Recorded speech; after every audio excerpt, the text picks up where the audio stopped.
Welcome to Storytime with Mama V. I'm your host, Victoria, but you can call me Mama V. In this show, we go on storytime adventures where magic exists, where brave knights and courageous princesses come out to play, and where the good always defies evil. Now, get comfy, because storytime is about to begin. Hello, and welcome to another episode of Storytime with Mama V. I'm so excited to read to you again. Today, we're reading The Lost Little Dragon. It's written by Dani James. Now, this book teaches us the lesson that asking for help is okay. And actually, it's good to ask for help. But let our character from today's story tell us about it. So let's go ahead and dive into The Lost Little Dragon. Drake was stubborn. He liked to do things his own way, without help from anyone. When his mother tried to teach him how to breathe fire, he just ran off to play.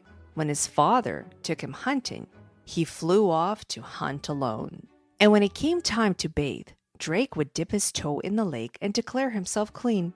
Drake was sure that nothing would go wrong, and that he knew better than anyone else. So he was determined to prove it. One day, while Drake was flying by himself, the sky suddenly grew dark.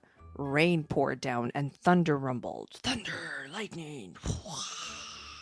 Drake tried to breathe fire to light his way. But all that came out was smoke, smoke, and more smoke.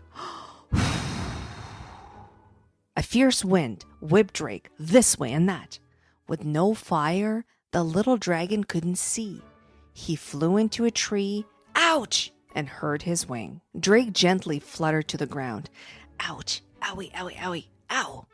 But as his feet touched down, he realized that the wind had pushed him far away from his home on the mountaintop. Big tears filled Drake's eyes. He flapped his wings, but was in too much pain. Owie, ow.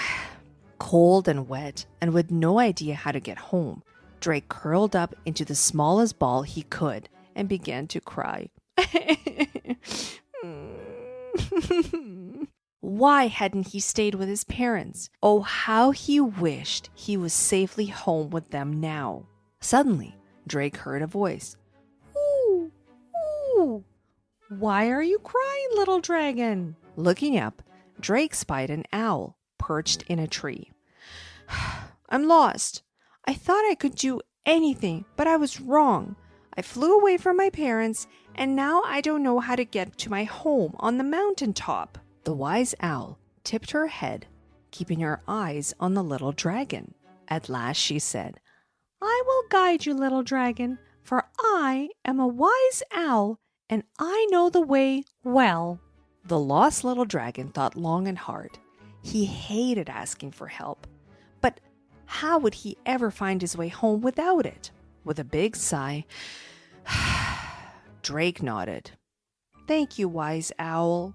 The two quickly began their journey. Deeper and deeper into the forest they went until they saw a tree moving. Ah! Shouted Drake in surprise as he jumped back. Ha ha ha! Chuckled the owl. Drake looked closer at the tree and saw that it wasn't a tree at all. It was a green troll. Dear friend, the owl began, this little dragon is lost and so very hurt. Perhaps you could help him? Dear me, his wing has been hurt. Come with me. Yes, I have something that will help. Drake followed behind the troll, getting more and more nervous.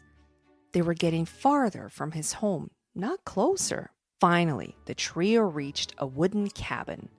Inside, the troll put oil onto Drake's hurt wing. Drake was in awe that he was getting help again. Soon the three were back on their way. But as they neared the mountain, the trio stopped. We must go up, the wise owl said. But you cannot fly with that wing. We could climb, the troll suggested. But Drake shook his head. His injured wing could not do that either. The three looked around, worried. What were they to do now? Suddenly, a tiny head poked out of the ground. It was a mole. I heard that you're trying to make it to the mountaintop. I know a way to that top. Follow me. Then he jumped back down into his hole. The three stared at the mole's hole, wondering how they would fit inside. Drake tried when the tiny mole popped up a few feet down the path. Come along, he shouted. Follow the holes. At long last, the friends found themselves standing in a cold cave. These tunnels will take us to the mountaintop, the mole explained. Up and up they climbed.